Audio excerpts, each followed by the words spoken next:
Hello everybody, आपका स्वागत है मेरे चैनल मूवी मिस्टीफायर में। हॉरर थ्रिलर मिस्ट्री मूवीज के रोमांचक सफर में बने रहिए मेरे साथ। मेरा नाम है प्रशांत और इस मूवी की स्टोरी होने वाली है बहुत ही खास।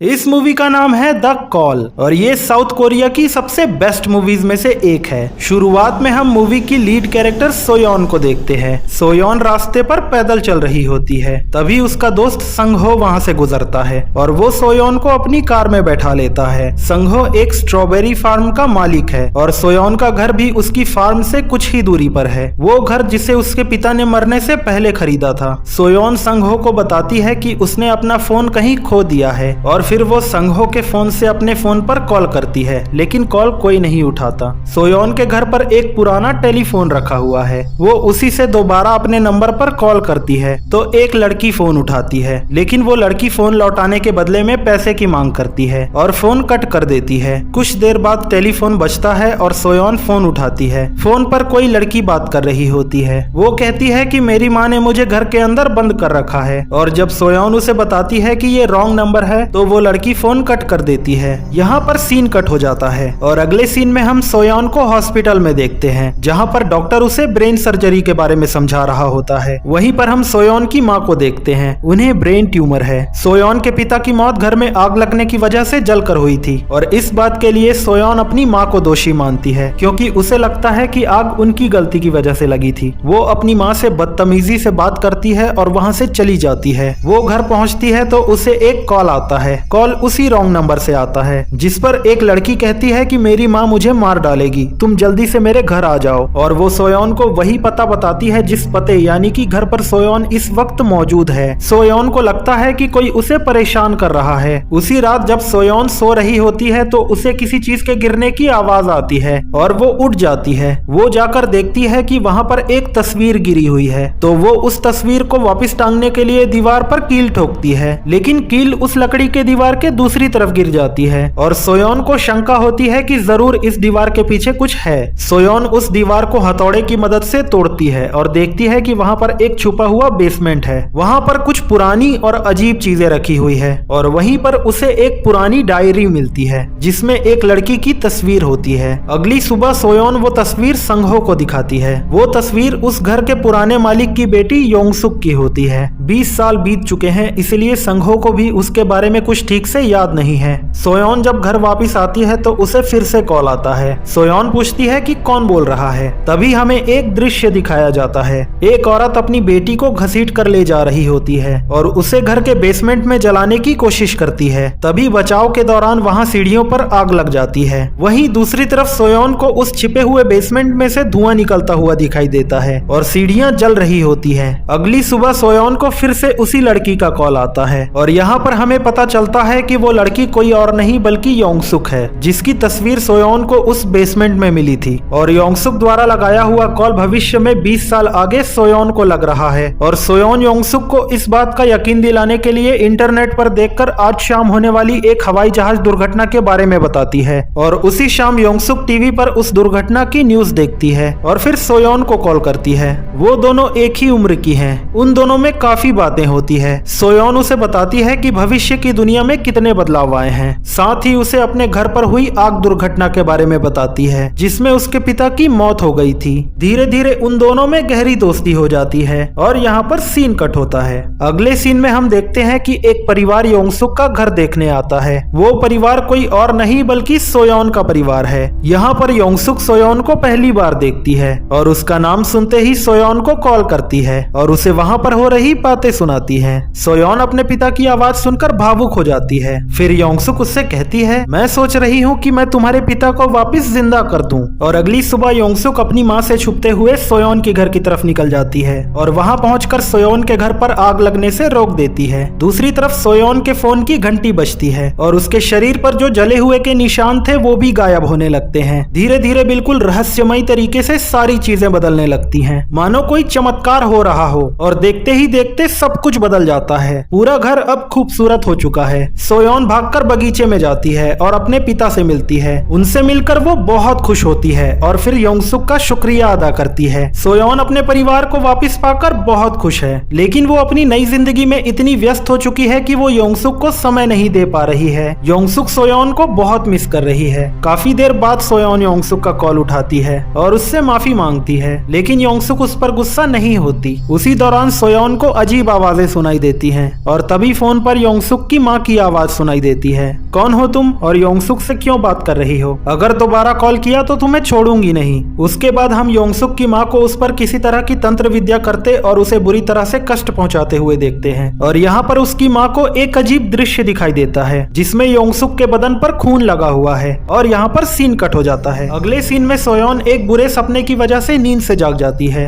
और फिर उसे इंटरनेट की मदद से पता चलता है कि आज की रात योंगसुक की माँ योंगसुक को मार डालने वाली है। और फिर योंगसुक का कॉल आते ही सोयोन उसे इस बारे में बताती है। योंगसुक की माँ उसे मारने के लिए अब पूरी तरह से तैयार है और वो उसके कमरे में जाती है। वो योंगसुक को बिस्तर में सोया हुआ देख लगातार उस पर चाकू से वार करती है, लेकिन उसे एहसास होता है कि योंगसुक तो वहाँ पर है ही नहीं। तभी योंगसुक वहाँ पर आती है और उसी चाकू से अपनी माँ को मार डालती है और फिर अगली सुबह वो घर से बाहर निकल जाती है अपनी जिंदगी अपने तरीके से जीने के लिए। अच्छा खाना, अच्छे कपड़े और ढेर सारी मस्ती। वहीं दूसरी तरफ संघो सोयोन के परिवार के लिए स्ट्रॉबेरीज लेकर आता है और इस तरफ भी संघो योंगसुक और उसकी माँ के लिए स्ट्रॉबेरीज लेकर आया हुआ है। योंगसुक उसे अंदर बुलाती है। फिर योंगसुक कपड़े बदलने चली जाती है और संघो स्ट्रॉबेरीज रखने के लिए फ्रिज खोलता है जहाँ पर कई सारी प्लास्टिक बैग्स में कुछ भरा हुआ होता है। उनमें से एक बैग में उसे इंसानी कान और उंगलियां दिखाई देती है और वो बुरी तरह डर जाता है। तभी योंगसुक वहाँ पर आती है और देखती है कि संघो ने उन बैग्स को देख लिया है जिनमें उसने अपनी माँ के शरीर को काट कर रखा हुआ था और फिर योंगसुक संघो को मारने की कोशिश करती है। उस दौरान संघो की नजर उस फोन पर पड़ती है और वो मदद के लिए कॉल करता है। उसका कॉल सोयोन के पास लगता है और फोन की घंटी सुनकर सोयोन अपने कमरे में जाती है। वो फोन उठाती है तो उसे संघो के गिड़गिड़ाने की आवाज सुनाई देती है जो कि जिंदगी की भीख मांग रहा होता है और फिर अचानक कॉल कट हो जाता है। सोयोन नीचे जाकर देखती है तो संघो वहाँ पर नहीं होता। यहाँ तक कि उसके माता पिता भी संघो को नहीं जानते, जैसे कि उसका वजूद ही मिट गया हो। फिर वो उसके स्ट्रॉबेरी फार्म जाकर देखती है। वहाँ पर उसे खंडहर के अलावा और कुछ नहीं मिलता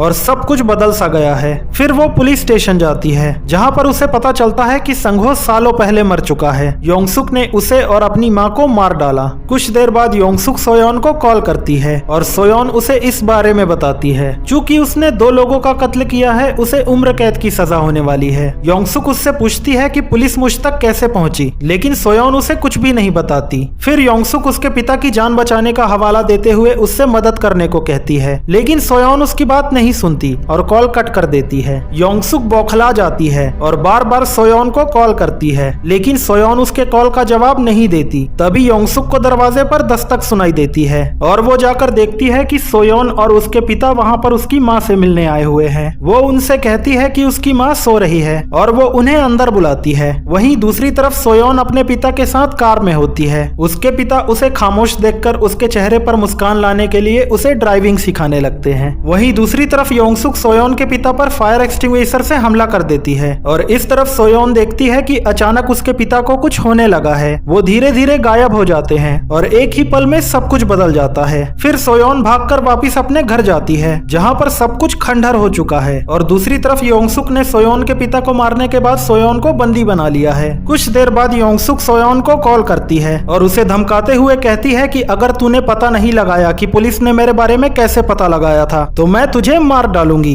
उसके बाद सोयोन इंटरनेट के जरिए पता लगाती है कि आज शाम एक मील में बड़ा धमाका होने वाला है। फिर जब योंगसुक का कॉल आता है तो वो उसे बताती है कि तुम्हारा फेंका हुआ चाकू एक कबाड़ी वाले को मिला था जिस पर तुम्हारे उंगलियों के निशान थे। और फिर योंगसुक सबूत मिटाने के लिए वहाँ पर पहुँच जाती है और वहाँ बैठकर 5 बजने का इंतजार करती है। ठीक 5 बजे वहाँ पर एक धमाका होता है। सोयोन सोच रही है कि अब तक योंगसुक मर गई होगी। तभी फोन की घंटी बजती है और फोन पर योंगसुक सोयोन को उसकी ही आवाज सुनाती है। योंगसुक उस धमाके से बच गई है। फिर वो गर्म पानी करके सोयोन के शरीर पर डालती है, जिससे कि इस तरफ सोयोन के शरीर पर जख्म आ जाते हैं और वो दर्द से तड़पने लगती है। और फिर योंगसुक सोयोन को बताती है कि तुम्हारी माँ भी यहाँ पर आने वाली है। फिर सोयोन भागकर पुलिस चौकी जाती है, जो कि बंद होता है। सोयोन दरवाजे का कांच तोड़कर अंदर घुस जाती है और पुराने फाइल्स देखकर पता करती है कि योंगसुक ने आगे और कितनों को मारा और उसे पुलिस पकड़ पाई या नहीं। फिर वो फाइल लेकर वापस अपने घर जाती है और कुछ ही देर बाद घर के अंदर की चीजें काफी बदल जाती हैं और वहीं पर हम योंगसुक को देखते हैं, जो कि सोयोन के समय में आ चुकी है। फिर सोयोन उससे छुपकर वो फोन ढूंढने की कोशिश करती है और उसे वो फोन मिल जाता है। वहीं दूसरी तरफ सोयोन की माँ पुलिस चौकी जाती है और अपने पति और बेटी की मिसिंग रिपोर्ट लिखवाती है और एक पुलिस ऑफिसर को साथ लेकर योंगसुक के घर जाती है। योंगसुक बहाने बनाती है कि सोयोन और उसके पिता पहले ही वहां से जा चुके हैं, मगर ऑफिसर और सोयोन की माँ उस घर की तलाशी लेते हैं और वो उस टेलीफोन से अपने पति को कॉल करती है। वो कॉल सोयोन को लगता है। सोयोन फोन पर अपनी माँ से कहती है कि उस घर से जल्दी बाहर निकलो, वरना योंगसुक आपको भी मार डालेगी। तभी योंगसुक वहां आकर सोयोन पर हमला कर देती है और दूसरी तरफ योंगसुक चाकू से उस ऑफिसर पर हमला कर देती है, जिससे कि उस ऑफिसर की वहीं मौत हो जाती है। फिर सोयोन की माँ ऊपर की तरफ भागती है और खुद को एक कमरे में बंद करके मदद के लिए कॉल करती है। उसका कॉल सोयोन के पास लगता है और इस तरफ योंगसुक और सोयोन के बीच फोन को लेकर खूब छीना झपटी होती है और फिर सोयोन वो फोन लेकर किसी तरह ऊपर की तरफ भागती है और खुद को एक कमरे में बंद कर लेती है और वापिस फोन की घंटी बजती है। सोयोन कॉल उठाती है और अपनी माँ से कहती है कि वहाँ पर कोई भी हथियार जैसी चीज हो तो उसे उठा लो। तो वहाँ पर एक फायर एक्सटिंग्विशर होता है। सोयोन अपनी माँ को उसे इस्तेमाल करने का तरीका बताती है। उसी वक्त योंगसुक दोनों तरफ दरवाजा पीट रही होती है। सोयोन की माँ फायर एक्सटिंग्विशर लेकर तैयार खड़ी होती है। तभी उसे सोयोन की आवाज सुनाई देती है, जिसे पहले ही योंगसुक ने बंदी बना रखा है। वो दरवाजा खोलकर देखती है तो सोयोन उसके सामने पड़ी हुई होती है। वो सोयोन के पास जाती है। तभी योंगसुक चाकू से उस पर हमला कर देती है। फिर वो दोबारा हमला करती है तो सोयोन की माँ हाथों से चाकू को पकड़ लेती है। इस तरफ योंगसुक किसी तरह दरवाजा तोड़कर अंदर आ जाती है और सोयोन को मारने ही वाली होती है। तभी दूसरी तरफ सोयोन की माँ योंगसुक को जोर से धक्का देती है और दोनों ही दूसरे माले से नीचे गिर जाते हैं। इस तरफ सोयोन देखती है कि अब योंगसुक वहाँ से गायब हो चुकी है। फिर वो भागकर अस्पताल जाती है, लेकिन उसकी माँ वहाँ पर नहीं होती। फिर वो पुलिस चौकी जाती है, लेकिन वहाँ पर भी उसे कुछ पता नहीं चलता और फिर वो शमशान जाती है और वहाँ पर अपने पिता की कब्र देखती है और बहुत रोती है। तभी उसकी माँ वहाँ पर आती है और उन्हें सही सलामत देखकर उसका मन शांत हो जाता है। उनके शरीर पर जख्मों के निशान हैं, लेकिन वो जिंदा हैं। इस बात से सोयोन खुश है और वो अपनी माँ से बहुत प्यार करती है। उसे अपने पिता को खोने का गम है, लेकिन इस बात की खुशी भी है कि उसकी माँ अब उसके साथ है। और अंत में हमें दिखाया जाता है कि योंगसुक अभी भी जिंदा है। उसने पहले ही सब कुछ प्लान कर लिया था और फोन के जरिए खुद को सब कुछ बता दिया था। फिर हम देखते हैं कि एक लड़की को कुर्सी से बांध कर रखा हुआ है और उसे सफेद कपड़े से ढका हुआ है। वो कोई और नहीं बल्कि सोयोन है।